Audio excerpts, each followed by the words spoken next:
सेवा की जाती है, इस तरह से मैं नगीना, लोकसभा और बिजनौर जिले के लोगों की सेवा करने का काम करूंगा। मेरी बात को आप याद रखना। क्या कोई, मेरे भाइयों, मेरी माताओं बहनों, बताओ, क्या कोई व्यक्ति अपनी मां को परेशान छोड़ता है?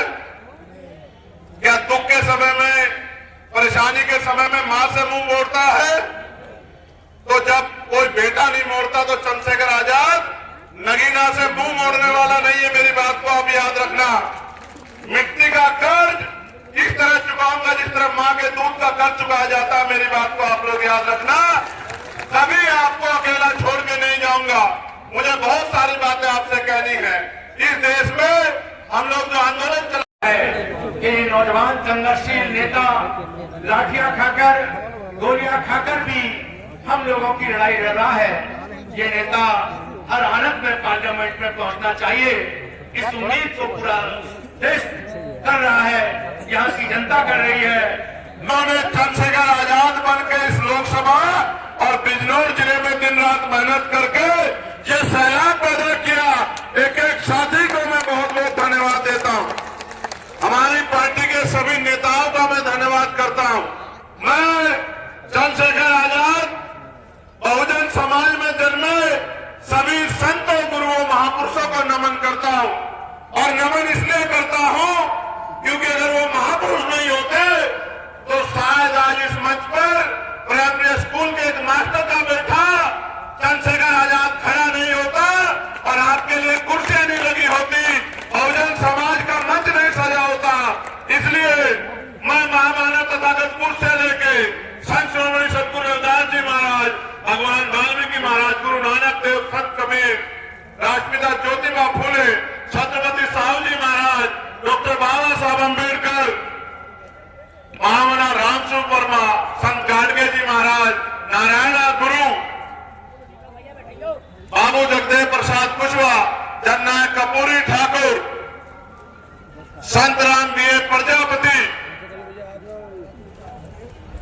उनके साथ साथ मान्यवर दीना भारा वाल्मीकि साहब, कोतवाल धन सिंह गुजर साहब, चौधरी चरण सिंह जी, कुंभाराम आर्य जी, महाराज सिंह भारती जी और मान्यवर काशी राम साहब को नमन करता हूं, जिनकी जयंती आज हम लोग मना रहे हैं। हमारी पार्टी में जिनका नाम जुड़ा हुआ है और जिनके सपनों का भारत बनाने के लिए और जिनके अधूरे सपनों को पूरा करने के लिए हम अपने खून का एक कतरा चुकाने के लिए तैयार हैं और उनके कारवा को कामयाब करने के लिए संघर्ष कर रहे हैं। सम्मानित साथियों, आज मैं मान्यवर काशी राम साहब से शुरू करूंगा, क्योंकि आप याद करो, बाबा साहब अम्बेडकर तो चले गए थे, उनके अनुयायियों ने बाबा साहब अम्बेडकर को भुला दिया था। मान्यवर काशी राम साहब उनके बीच संघर्ष कर रहे थे। जब मान्यवर संघर्ष कर रहे थे तो काशी राम साहब के संघर्ष के दिनों में आरपीआई के बड़े नेता मान्यवर काशी राम साहब को नीचा दिखाने का काम करते थे। बार बार उनको ये एहसास कराने का काम करते थे कि वो तो नए आदमी हैं, उनको क्या पता है, बाबा साहब का कारवा तो हम लोग चला रहे हैं। लेकिन मान्यवर काशी राम साहब का उदय आप याद करो, उन्होंने बाबा साहब को उस तरह नहीं जाना जिस तरह से उनके लेफ्टिनेंटों ने जाना। उन्होंने बाबा साहब को इस तरह जाना कि जब मान्यवर दीना भाना वाल्मीकि साहब ने उनको एनिलेशन ऑफ कास्ट एक किताब दी पढ़ने के लिए और मान्यवर काशी राम साहब ने बाबा साहब के विचारों को जाना और उन विचारों के जानने के बाद उन्होंने क्लास 1 की नौकरी को लात मार दी। आज हमारे लोग नौकरियों के पीछे भागे फिरते हैं। मान्यवर काशी राम साहब ने नौकरी को लात मारते हुए कहा कि बाबा साहब अम्बेडकर हमें मालिक बनाना चाहते थे, हम आज भी देश में नौकर बन रहे हैं। नौकर चाहे क्लास 1 का हो या चतुर्थ का, फोर्थ क्लास का हो, नौकर नौकर होता है। मैं इस देश में नौकर नहीं रहूंगा, मैं बहुजन समाज को शासक बनाने का काम करूंगा, उनकी गुलामी की बेड़ियां तोड़ने का काम करूंगा। आप महसूस करो, जिन्होंने आज उनके परिवार से हमारे मुखिया के रूप में मान्यवर दलबारा सिंह जी हमारे बीच है। मैं जब जब पंजाब जाता हूं उनसे आशीर्वाद देने के लिए के मन में मैं आपको कड़वी बात कह रहा हूं, उसको दिल में लगाना मेरे लोगों। जब मैं पहली बार जेल से छूटने के बाद तलवारा सिंह जी से मिलने के लिए गया और जब मैंने जाके वो घर देखा, आप भरोसा करो उस घर में कोई दीवार ऐसी नहीं होगी जो दीवार जो सीलन ना हो। उस दीवारों कोई घर की एक ऐसी दीवार नहीं होगी जिसमें तीन डाली हो, उसमें टूटे हुए लकड़ी के दरवाजे और छत पे बना हुआ हाथी। और जब मैंने उसको देखा मेरा कलेजा रो पड़ा कि जिस रहबर ने अपनी पूरी जिंदगी, मैं उनसे कहूंगा कि वो आंसू ना बहाए, उनके आंसू हम लोग नहीं देख पाएंगे। मैंने जिस रहबर ने अपनी पूरी जिंदगी हम लोगों को जबान देने के लिए लगा दी, उस रहबर के परिवार को क्या देखना पड़ा।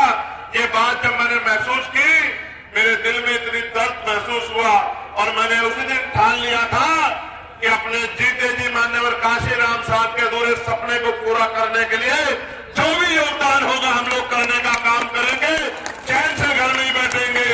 मैं इनसे मिलकर आया और फिर मैंने वापस, जब मैं 16 महीने जेल काट के आया था तो मैं तीसरे दिन चला गया था पंजाब, डेरा सचखंड बल्ला नमन करने के लिए और उस मिट्टी को नमन करने के लिए, क्योंकि मैंने जेल के दिनों में मान्यवर काशीराम साहब को पढ़ा और जब मैंने उनको पढ़ा तो मुझे एहसास हुआ कि अपने लिए तो हर कोई जीता है, अपने समाज के लिए जीना, दूसरों के लिए जीना, इसको जिंदगी कहते हैं। जिन्होंने अपनी पूरी जिंदगी बिता दी हम लोगों के लिए, सारे पदों को ठोकर मार दी, ऐसे रहबर के घर जाके उनको नमन किया जाए। लेकिन समाने साथियों, दर्द अपनी जगह है, लेकिन आप संकल्प देखो। मैं आपको भी कहना चाहता हूं, आज के नौजवान नेताओं को, अगर आपको मिशन चलाना है तो बिना मान्यवर काशीराम साहब को पढ़े आप मिशन नहीं चला सकते उस देश में। क्योंकि क्या किसे कहते हैं सिंह जी, और उधर कोने में खड़े मेरे बड़े भाई रिटायर हेड साहब नरेश कुमार जी, जिन्होंने 16 महीने मुझे जुल्म सहते देखा सहारनपुर की जेल में, जब मैं 10x6 की एक कोठरी में रहता था। आप भरोसा करो, मैंने बहुत सारे अधिकारी कर्मचारी देखे, लेकिन मैंने उनके जैसा ईमानदार आदमी कभी अपने जीवन में नहीं देखा, पूरे जीवन। वो रोज आके मुझसे पूछते कि चंद्रशेखर किस चीज की जरूरत तो नहीं है। उस दिन मुझे एहसास हुआ कोई ईमानदारी से काम करे तो उसके साथ देने वाले बहुत सारे लोग होते हैं। मैं गांव में जाता हूं खाली केतली लेके, मेरी माए मुझे आशीर्वाद भी देती है और अपनी मेहनत की कमाई का एक एक पैसा भी मुझे सौंपती है और मुझसे गले लग के रोती भी है। मैं भी भावुक हो जाता हूं। मैं अभी गया था गांव में, उस गांव का नाम था, जहां से मैं छोड़ के आया सभा, जामी वाला। मैं अपनी बात रख रहा था, एक माँ उठ के आई, एक माँ उठ के आई और मुझसे गले लग के रोने लगी। मुझसे कहा कि हम सारी उम्र ऐसे ही गरीब रहेंगे, भूखे नंगे रहेंगे, और रोने लगी। मैंने उसको कहा मेरी माँ रो मत, क्योंकि तेरे आंसू नहीं देख पाऊंगा। और फिर मैं भी भावुक हो गया, मैं सभा छोड़ के चला आया, ये कहते हुए कि मैं फिर किसी दिन आऊंगा। मैं आपसे कहना चाहता हूं, आपके रोने, तकलीफ में रहने, गरीबी में रहने, परेशान रहने के दिन खत्म होने वाले हैं। मेरी बात